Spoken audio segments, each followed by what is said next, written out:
In the bottom right, as the pink Protoss, it is Zest.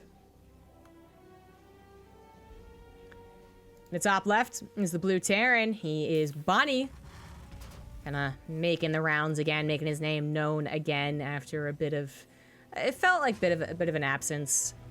Kind of always able to bring himself back up to like, hey, is this the next big Terran? Is this the next best thing after Innovation, Maru, and...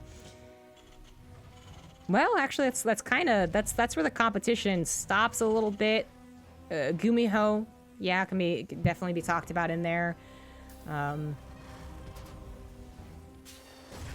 What other Terrans am I thinking of right now? Like, usually all eyes are on Maru and Innovation, right? Innovation a little less so, as Maru dominates in GSL, as he usually does anyways. But Gumiho, kind of being sometimes the savior, he's a bit of an odder style, so where other Terrans don't do so well, he can do pretty well. But then, starts to get a little questionable. TY is definitely a good option, but even he is struggling. Trying to think of Terrans in the order of their GSL victories or position, but I guess a lot of Terrans have been really struggling in the last season, so it's not necessarily a fair way to evaluate them. TY is definitely up there though in the prestige when you consider the three big Terrans, probably TY, Innovation, Maru, and then Gumiho. But Cure, Bunny. What other Terrans am I thinking of? Pure Bunny Dream, also making his way back in. Anyone else who's actually signing up for these things? Those are kind of the big Terrans. Kind of it. Anyways, Bunny, like, will occasionally just be like, hey, pay attention to me. I'm doing really well. And, oftentimes people who get the most attention on them are the ones that are doing well in TVP specifically. And then kind of just dies back down, and then comes up, and then dies back down. It felt like recently he's been dying back down, but appearing back in the Alima League with Dream, who actually has no... They're not related in any way. I don't think they've ever been teammates or anything like that. It's just that they are kind of those Terrans that sometimes are a little forgotten about until they come back in and they're like, hey, pay attention to me. I don't believe Bunny's on Blazer anymore. I'm actually not sure what team he is on. This depth pressure is quite annoying. We kind of saw that in the making as Zest went for the Sembex score, then the Nexus, still chronoing out a second Adept, in fact, or sorry, that's a third Adept. Really applying the pressure here. Bunny was already forced to put it a little off location, which also puts this to be a little bit closer to the Adept shade. And this has been annoying, but you know what? He completed the command center. That is what's most important. The Reaper also lived, which is another really important thing, because it's the only thing that can reliably get a scout, and you don't want to use a mule. Don't want to not have a mule, I should say. You don't want to use a scan this early in the game, or, well, really ever, for being real, as Terran players. So I'd say that's a pretty nice hold, all things considered. He even gets a probe with this Reaper and does get the full scout on the main base. Tech is actually on the far left side. Reaper is going to try and guess it's got in the back, and that's usually where the tech is. So you can't really blame Bunny for assuming that, but does not see very much. Misses the Twilight Council into Robo. You can assume, and we're talking about the current meta, we're also talking about Zest. You can definitely assume that's going to be a blink opener, but, Zest's already starting things off so aggressive with 3 Adepts, there is maybe a bit of a question mark. Stargate probably would have showed itself nowish, so you can rule that out. But, it could be something different. It could be like a Charge all-in. It could be Resonant Glaives all-in, which kind of almost made a comeback, I guess, for like 2 weeks. There seemed to be a lot of Resonant Glaive Adept all-ins, and then they dropped out again. It's not, but Bunny has to be a little bit cautious. And he's not really doing anything overly cautious. He is going for what you would normally do as a Terran player, which is get into a Raven with a Cyclone. Cyclone helps against Stargate. Raven helps against DTs, and even War Prism play, actually. And then a bunker at the front for that safety. But little more in the dark. Trying to get any information he can. That Marine did not see a ton of Stalkers. These were kind of hidden behind there. But that's got to be the assumption at this point. Third Nexus being on the way also would be an assumption, but not necessarily scouted. Scans should go down in the main just to see if the tech is going to be, in fact, what you would expect. Templar Archives, I do believe it will be, but there's always the Protoss player who throws out an odd curveball, tries going to Colossus, kind of be a bit greedy, even while going double Forge. But I expect it to be Templar Archives. Charge 1-1, a lot of gateways on the way now for Zest, as he guards the front door of Bunny, seeing any movement, any tank push that could be coming out, because I've been talking about Bunny being a little in the dark. Zest has, since that pressure, become a little, you know, he lacks information, kind of just as much, or almost just as much. He did get in there and saw 3 barracks. And kind of the starport timing. Just by the fact that there was 3 barracks, I would say, you know, approximately when they're going to get that stim and drop, if they even go for a drop. Most of the stalkers are here. Could just be going for that push down the middle. It's going to be 1 single drop, which is not that scary.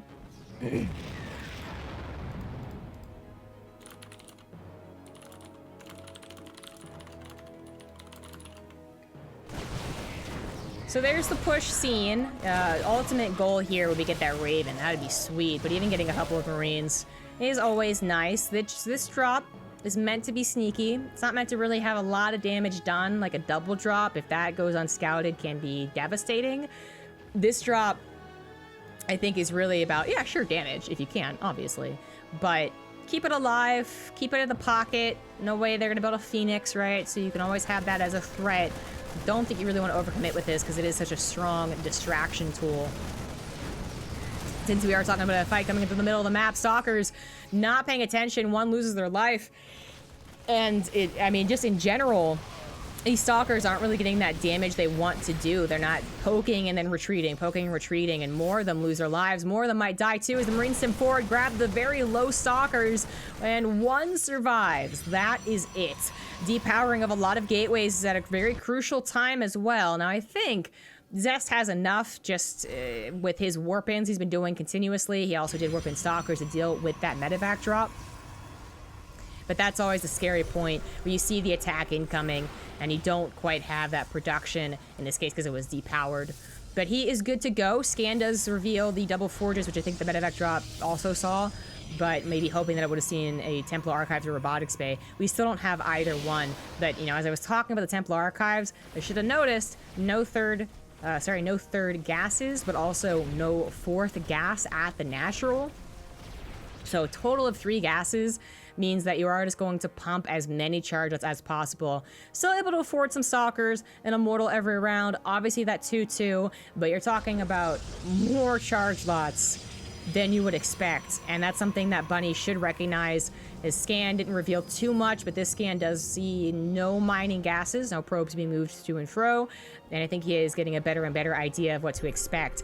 I feel like what you do here is play a little bit more cautious, but Bunny actually doing the opposite and just going for the attack. Really cool use of the Raven here. Interference Mage using 4 Stalkers, so they couldn't focus fire down the rest of the medevacs. But as it is, it still was a lot of alert given to Zest, even at the sacrifice of his Stalkers for the army to respond. And he did grab 2 of the medevacs and a large portion of the army before everything was said and done. At least the Raven survived. At least the drops are still here to go back in. And maybe they can hope that there's no Stalkers remade. But I don't think I like that drop. This Liberator being a bit of a distraction. 4 probes, lost mining time, couple Zealots as well because they were already low on health. Actually, it was kind of a more effective Liberator than I expected. Nice little find there on the Observer too, kind of pure luck right there. Bunny is trying to get back to a decent army, but as we see the armor supply is looking similar, and maybe it's not that bad, supply's not that bad, you gotta remember that Zest is gonna be on 2-2 to Bunny's 1-1, and he is going to have a very complicated army to deal with. When you're talking about mass charge lots, if you are not paying attention for 1 second, it's not really the upfront damage that sucks to take. It does, trust me, but it's not even just that. It's the potential surround they can get, and suddenly you can't micro against them, which is your best option when it's so many charge lots, unless you can get Miracle Widowmine hits, which Bunny doesn't even have. He doesn't even have Widowmines. Choke would also do great, but the choke's already been busted. Command Center already going to be under a lot of fire. Stalkers even coming in from the top side. It's a little bit of an odd choice. So many of the Zealots actually aren't being that buffer, but it looks like it doesn't matter. Don't forget the Stalkers are also upgraded. But the reason Bunny was having trouble with that attack was because he had a huge drop into the main base as well. Raven is still around, and that could be absolutely crucial. Taking an Immortal out of the equation, or even an anti-armor missile can do wonders on this army. That could be the big decider, as Bunny has lost 2 of his command centers down to 1 orbital. God forbid there was Dark Templars and the Raven dies, right? But has held his main with Liberators. Anti-armor missile is used. Zealots actually got caught behind all those Stalkers. Immortals even were a part of the battle for a while there, but as the Stalkers blink forward, that's when the rest of the army comes through. Now that does mean Bunny can try to escape, but Blink's already off that cooldown, loses 1 medevac, probably gonna lose 2. Here come more Stalkers to the 3rd base, and that's a trapped army right there. Terran does not have recall. Barely enough space when he stacks his army to save the units, but something's got to give here, and you gotta believe that Zest's gonna be trying to focus fire down the Raven at the very least if he can get the chance. Bunny is down 10 army supply. Good use of the interference matrix, really cool use of the interference matrix. And the Raven is gonna just stay where it is, not sacrifice itself, but the medevacs die. The Immortal does get sniped, but how many Marauders was that? That was a very costly attack, and Bunny is down to the all-in. He's got 3 Liberators with a Stalker count that not really die that much. Easy peasy one-shots, and that is it. Pretty cool game towards the end there. I did not expect a base trade, but that was Bunny's choice to tackle such a composition. He wanted to go for the drops. He wanted to go for the bit more of a surprise factor, right? Not just directly attacking. I want to elaborate a little bit more, I guess, on the composition that Zest was going for and why I said I thought that Bunny should be a little more passive. The sheer numbers of the Zealots, especially when they are being not necessarily defensive, but rather they get an opportunity to choose their battleground, right? They're just scary because of the numbers. Maybe you can chew through them. Maybe your micro is godly. Maybe a couple of mines do like hit you. But if they get a partial surround, if they all get their first attack, which is not just a swing, but an additional bonus to charge, it does a ton of damage. But they're still missing splash. So if you can kind of bide your time, build that Widowmine count, we even see Drilling Claws kind of coming back into the matchup. Get to EMPs, which are, you know, their big heroic moments are against those Storms and those Archons, but can't be understated against Chargelots as well. That's when your army is going to look better. So I would have thought that's what he would have gone for. I'm not saying it's the best thing to do, though, because actually I'm not sure what exactly the best thing is to do. But a lot of me is saying, well, Widowmine's got to be the choice. Where what our Terran was doing, which was was dropping and depending on Liberators, which with that amount of charge lots, you almost get into the Ling problem with Liberators. Not exactly, it's not that bad. Obviously, you take out a Zealot, that's a good chunk of change. But it's just one of those, like, there's so many units that blow past only 2, maybe 4 Liberators. You still have trouble, you know? But anyways, Zest does show that style quite commonly, and if Bunny's gonna have to go up against it again, we might see a different tactic. He might have been kind of stuck in the assumption of a certain other style of play, and thus which kind of just worked with what he was given. But that's what I really want to find out. That's what I want to see too. I do want to see something different, kind of determine exactly what you should do against this. The guys leading the charge against Protoss right now have a lot of things to worry about, so it's not just oopsie daisy. It's not just that mass charge lot thing that's scary, but it is something that I wonder exactly what is the most effective way to deal with it. Anyways, it's not that. It's something a little bit sooner. In the top right, that was the blue Terran. It is Bunny.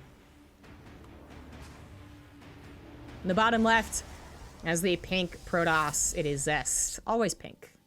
Always pretty. Going for the very early proxy pylon, so that's not for Stargate, that is for the Gateway. It's not in the most proxy I've ever seen it. We do sometimes see the proxy being over here.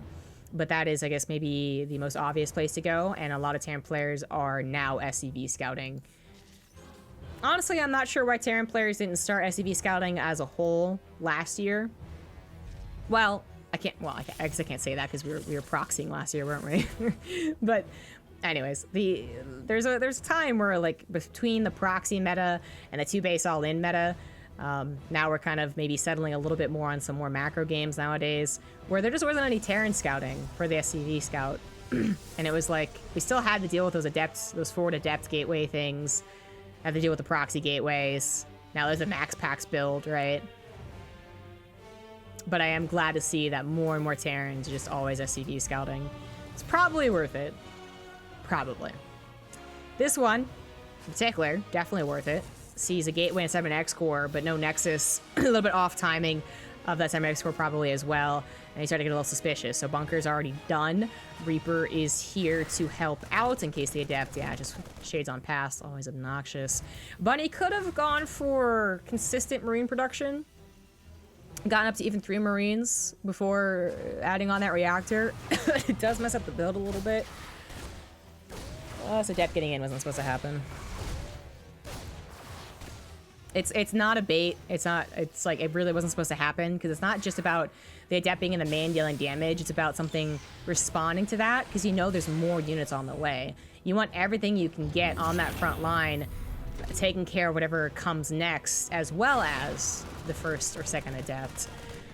Here comes the 4th adept as well. Stargate going to be the follow-up. Bunny's going to have a lot of units to deal with in multiple locations too. The Oracle could attack the bunker if it thinks it can.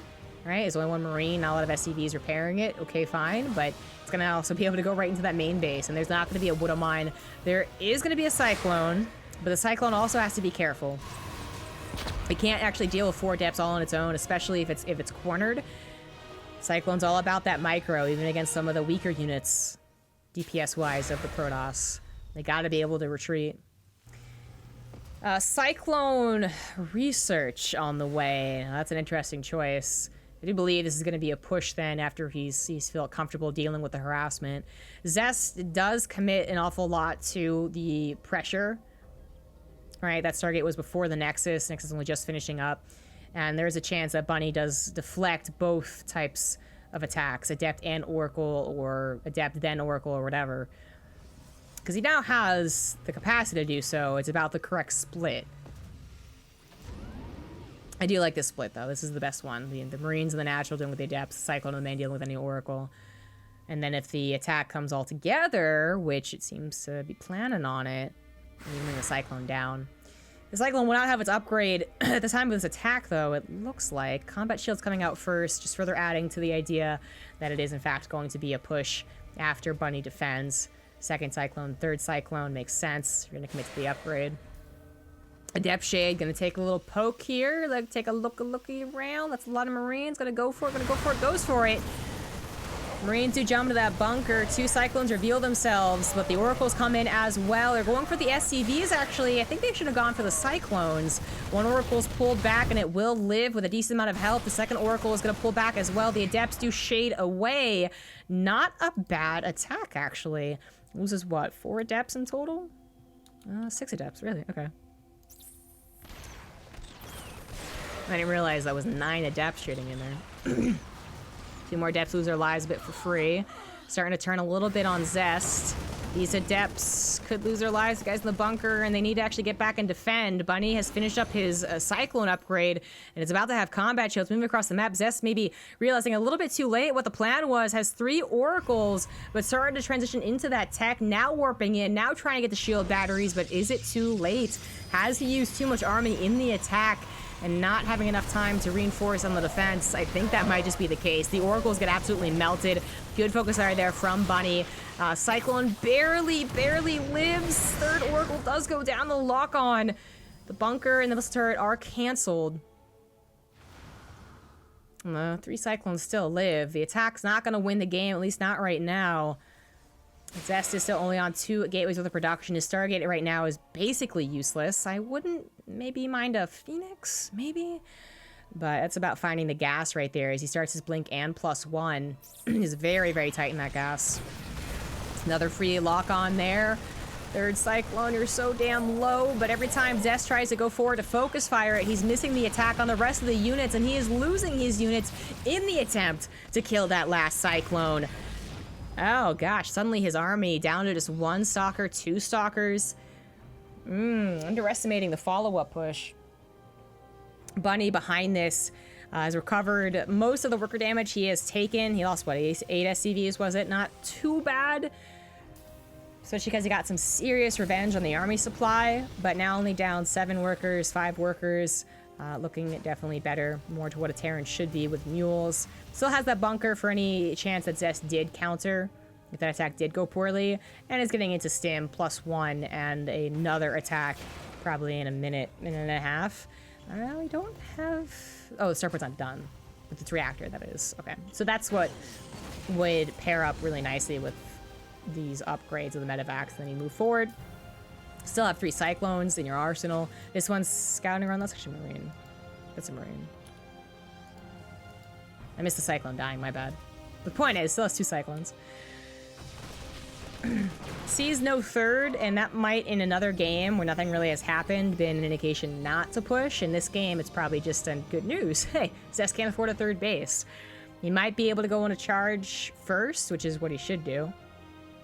He might be able to afford a decent amount of charge lots, but this is actually just the result of him losing so much of the army he really should have already and is having to replace. Gonna try and get some forward aggression to help his defense. There's a weird way to put it, but absolutely true. If you can start picking off numbers here, any of those big, heavy units like a Cyclone or a tank or a medevac, it does drastically help your defense. Bunny is definitely going to be doing a push. Wouldn't be surprised to see him pull some SCVs. Oh no, really? 3rd CC? I feel like he'd still do a push. 20 army supply lead. Just a good set of units. He's got the cohesiveness, right? He's got enough bio to support his tanks. He got his medevacs. He got all his upgrades done. Really thought he was going to do a push. And I guess he still can and do a 3rd CC, but... Now going to have the option of doing an attack and macroing really nicely behind it. Can't say I hate it.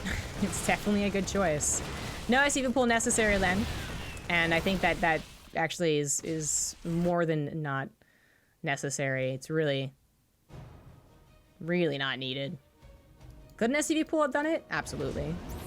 I was thinking like 6 or 7 SCVs just repair the tanks a little bit. But I think with the army that he has right now, it's good enough anyways. Tanks in an abusive position. Stalkers who come from behind, trying to get a little bit of a wraparound on the Terran army, confusing the tank fire. But Bunny does refocus. His Marines still slaughtering on most of these units. No armor upgrades on the Protoss like you would usually expect. And the 2 Cyclones not going down at a ton of DPS, because don't forget, they have that upgrade. And this should be good enough. Zest dipping down to almost 60 supply here. At the very least, probably won't be able to defend his 3rd Nexus, and he can't do that. He won't be able to keep up with the production of the Terran player. We even see a lull in Zest production here, as he's focusing entirely on getting units. He can't go into any upgrades. He can't go into any production of probes. He's just going to try and hold. But she's going to try here, but we even have Widow Mines now coming into play. Perfect timing. Takes out most of the Zealots. Stalkers will live. Same with the Immortal. But that was another decent trade there as Bunny's clearing up the gateway. He's getting his 3rd base on location. And has a follow-up attack. Zest sacrificed a lot of the future to protect the now. Only at 43 workers, only on that single upgrade. It was a choice that left him alive. So definitely a good choice. But Bunny should now be benefiting off that 3rd CC. He's got 5 barracks production at this point too, as opposed to just the 3. And is up in workers. Not a great sign for the Protoss. Also going to be an upgrade now. So 1-1 against just the single one of the Protoss. Those charge lots are going to look very flimsy. Or just straight up die to the Widow Mines again. Either way. Thank you, I Like Money, for the subscription of 2 months. Stalkers trying to get some counter damage done. Hell, even pull the army back if Bunny... I think we're made to make a mistake, but Bunny is going to just go ahead and attack. I think that's a fine option. Forces the recall. Zest gonna come in here up against the 5 Widow Mines that have been planted down, so the charge lot's not even getting any swipes. Left side goes a little bit better for the charge lots, as in they get 1 swipe and then they die. That's a little bit better. Bunny will be forced to micro against the remaining charge lots with the Immortals been taken down. No Guardian Shield, just Stalkers down and upgrade. Not gonna look too pretty against this many Marauders with this many Medivacs still available. Bunny's gonna respect the next charge lot warp in though. Just because they're down to just pure Stalkers right now doesn't mean that there's not 8 or 9 Zealots being warped in somewhere else. And it's gonna wait for the reinforcements, but here it is already. Widow Mines and Liberator, more Marauders. Zest now half the army supply, still trying to work desperately to that +1 armor. Could actually start chrono boosting it, but he's been trying to micro the Stalkers to their best, the best of their ability. Make the most worthwhile Stalkers ever. It still loses the Nexus. The last attack should be this one. Blink 4 take out the Liberator means that the Stalkers get slaughtered. GG. Bunny, it takes game number 2 to even the score.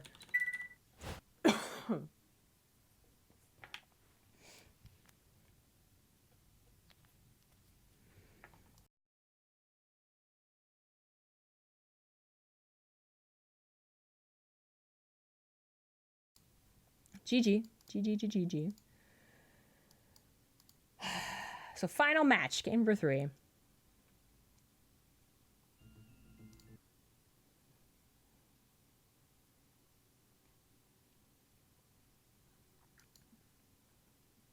Restart in StarCraft.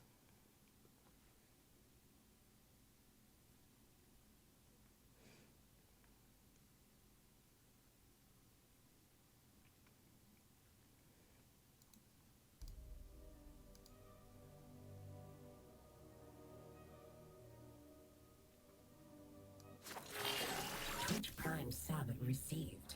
Thank you for appeasing the overmind.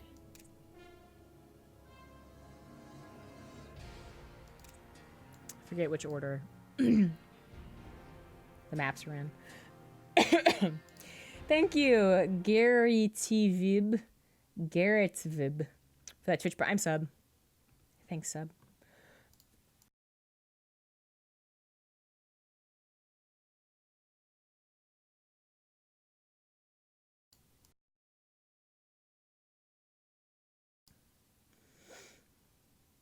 Guys talking about the dog a lot. The dog is unkillable. It's immortal. Series now tied up 1-1 in the bottom rights. As the blue Terran, it is Bunny. In the top left, as the pink Protoss, we do have Zest. And Bunny is already sending out that SCV, and a second one's coming along for the ride, which means a Turax Marine push against this Protoss. Especially brutal in Cyber Forest, a map that a lot of Protoss choose to forward place their gateways. They can place them here, which is the most forward it can really be, and effective against Reapers at the very least. Right. I guess this is a little bit more forward, but yeah, anyways. They can also do it over here. Some even go for like a low ground thing. It's kind of, you know, whatever, but this being so forward, yeah, blocks the Reaper, and that's all great and good. Wow, this probe actually found the building SCV. Oh, okay, never mind then. I was gonna talk about how a Turax unscouted can be very effective against this forward gateway, because it pounces on it so damn fast, something we saw from Special, right, WCS, but no point in that anymore.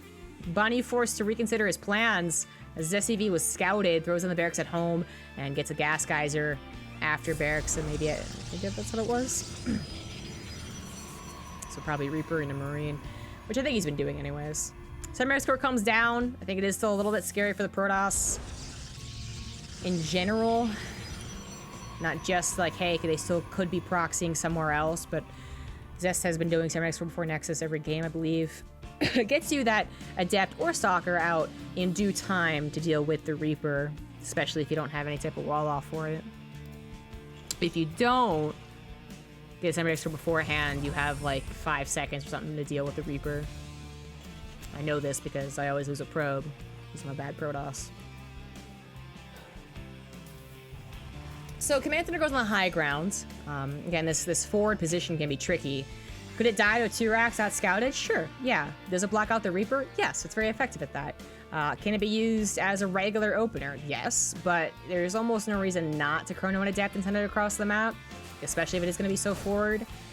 The Reaper is going to have to make a tough decision to try and come home and help, or deal with micro against the Adept, right, which might not be effective. Commander on the high ground takes away a lot of the choices. As in, it takes away the anxiety of making that choice. It's a little less effective as a build. If you don't play Terran, just try and build a command center on a low ground versus the high ground and a couple of TVPs, and you'll feel the difference. Assuming you can execute a build order, I suppose. I would actually put it kind of on par with like a Nexus being canceled to Lings around like 20, 30 seconds, something like that. Like, it's maybe not the biggest deal, but it hurts. It feels bad. Ditto for like a third on location versus not. Gas geyser being stolen was also a bit annoying. You do want a second gas at like, what, 21 is it, supply? To afford something for the factory and a starport. You don't have to go for a starport though, and that's actually Bunny's response to having his gas stolen. He just went for a second barracks, a little out of the vision of the gas geyser. This might be something that Zest expects. It's also just in general not a bad build. You don't have to do a 1-1-1 every time you face a Protoss. It's just the most common thing to do. There's a 2-1-1. There's the up the factory, then a barracks, which is the most popular form of 2-1-1 versus Protoss. I don't know if Zest would know this. As in, I don't know if he's expecting it. You could think there's a starport somewhere. He may even be a little paranoid of a proxy starport, but he'll figure things out eventually. It would be so nice to know, for sure. You won't have to deal with any surprise Banshee, no drops to worry about. What else comes from there? No Liberator. Not that that's too much of a worry. Just pull probes and run back home. But Zest does like being aggressive with, when possible, with the Stalkers. I guess there's no reason to until they have that blink, so I'll keep them back at home. Is ready to throw down a third base when he has the minerals, but no third gas, and as we watch third gas still not being taken, I'm thinking we're seeing something like that first game, which I said I wanted to see. I want to see how Bunny dealt with that if he faces it again. Observer is going to get that confirmation of 2-on-1, and then very specifically wants a confirmation of the starport timing. Now, he's not going to see a starport, and that's really weird. He sees an engineering bay, which, you know, the build probably is an okay time, but the lack of the starport should be concerning initially, and then when you realize it could be a third CC build, then hopefully you go and check for that, because that is, if you know for a fact there's no starport at this point, then it should be a third CC build. Problem is, it could be a proxy starport, it could be a starport that's put back here, you don't actually know. Stalkers will figure it out though. Maybe? Maybe not. I'm gonna lose a stalker here. So close to seeing it. They do see the starport timing, so I guess that's good enough, right? If Bunny is both proxying a starport, building Cloak and Banshees right now, and getting a fake starport, that's just too smart for me, man. Too smart for Zest, too. So that starport timing's really nice. Maybe kind of figuring it's a third CC, but definitely figuring the medevac timings, which almost always signals the start of aggression for Terran players. Marine scouts the third Nexus. Kind of that it's nice to know. Can't see the gas timings and know for sure it's going to be similar to that very first game with a scout like that. Might see a scan from him. He was scanning twice, I think it was, in that first game to figure out exactly what was going on, to figure out where the army was. Might see similar patterns here. A little bit of a wall coming up. That's kind of cool. No Raven this game. They had some tricky uses in that first game. Actually ended up being kind of cool, but is usually just a very useful thing to do. Adept taking out a mule, distracting some of the Marines. Stalkers getting some pot shots. Not too much here. There's some distraction, taking what he can. But the Raven, besides being just a cool unit, would help take care of this Observer. As a very obvious Observer that Bunny... It's so obvious it's not obvious. And it also won't help with anti-armor missile. Raven is such an excellent tool. You could probably criticize any build without it, if you really wanted to be a dick about it. But obviously there's reasons not to get a Raven. It's just that if you can use it effectively, it's probably one of the most effective spellcasters. But that is the thing, using it effectively and not just getting it feedbacked, which, since we have the addition of 3 extra gases, not just purely on just 3, we are going to be talking about Templar Archives, feedbacks, storms, all that good stuff.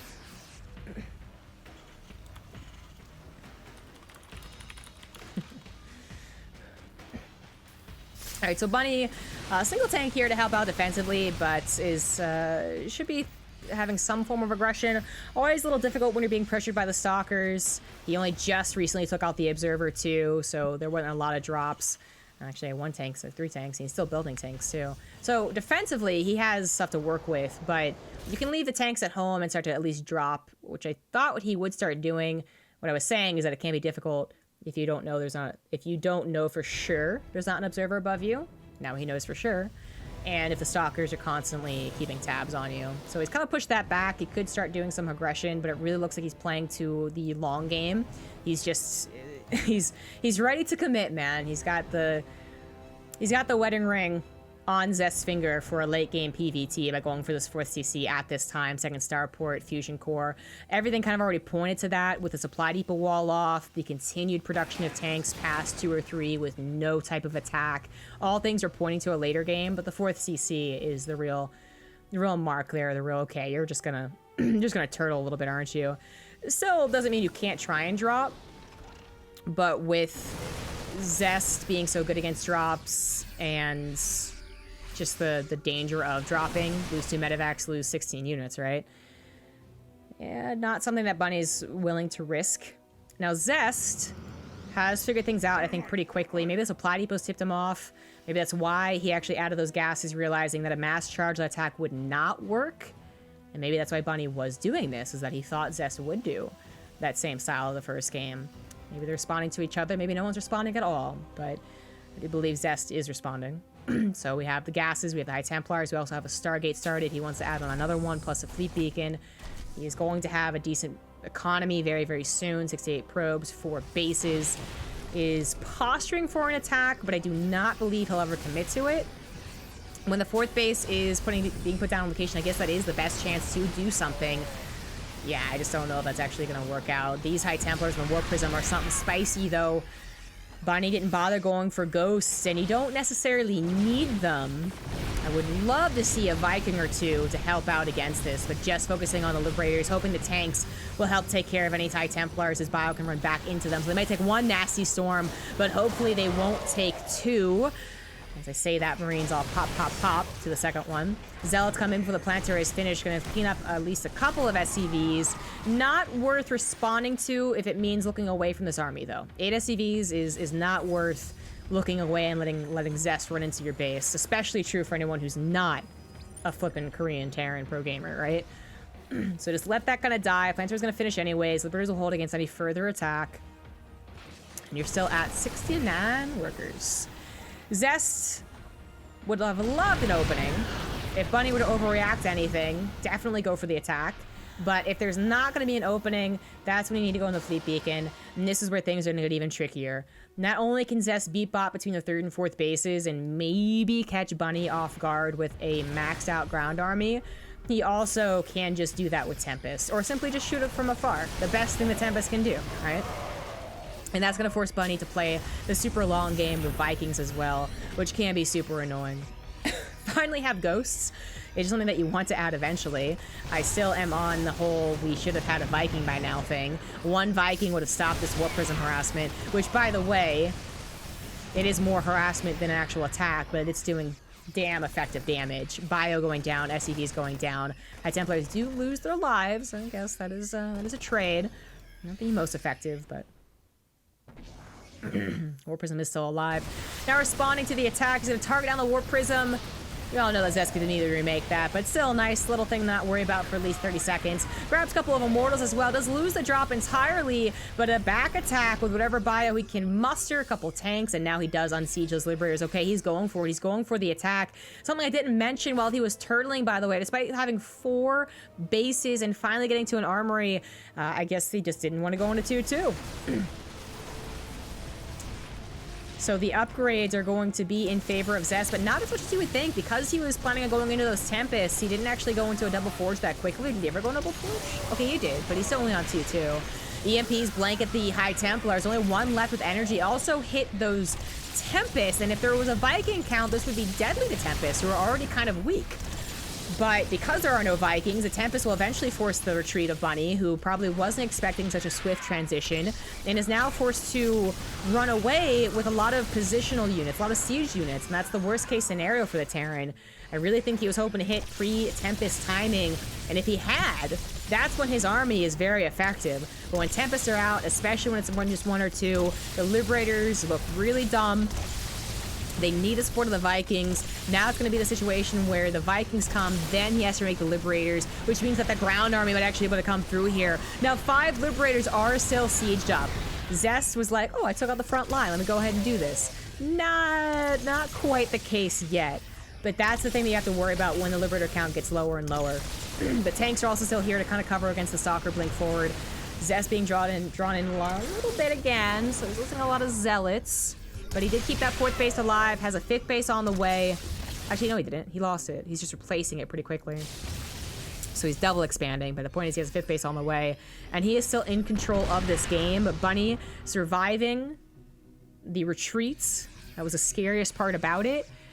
With his 4 bases obviously still intact itself. Not too bad. Not too shabby.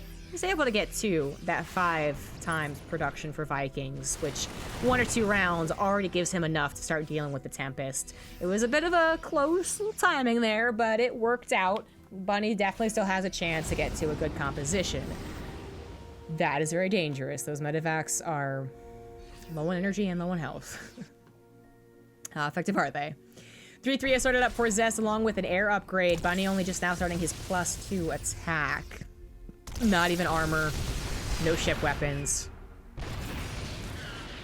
Still not looking the greatest for the long game for Bunny, but if you can continue holding, maybe catch up. Eventually you get maxed out on 3-3, right? Both of you do. Well, not really Protoss. They have shields too. But just maybe you can take a really nice fight. These Vikings are getting poked and prodded though. Anytime they get a single shot off, anytime 8 of them get a volley on a Tempest, the Tempest will die. But the Vikings are getting poked and prodded, and anytime they blink or they run forward, Stalkers can support them. The Tempests. Drop on the main base is just a little drop. The medevac died to the cannon, it looks like, and this one's not very healthy either. Gonna distract, I guess, Zest a little bit, but his army is still so strong in the front lines that even if he's not paying attention to it, it seems to be doing just A-okay. A lot of army actually responded to that drop, but not enough for Bunny to feel confident and move forward. He's just bleeding supply this entire time. Cloaky Boy looking for the High Templars, but there actually aren't any. He just goes for the EMP on the Tempest, but that means that the Archon's still full health, the Stalkers as well, and Bunny gets chipped away slowly but surely. No up.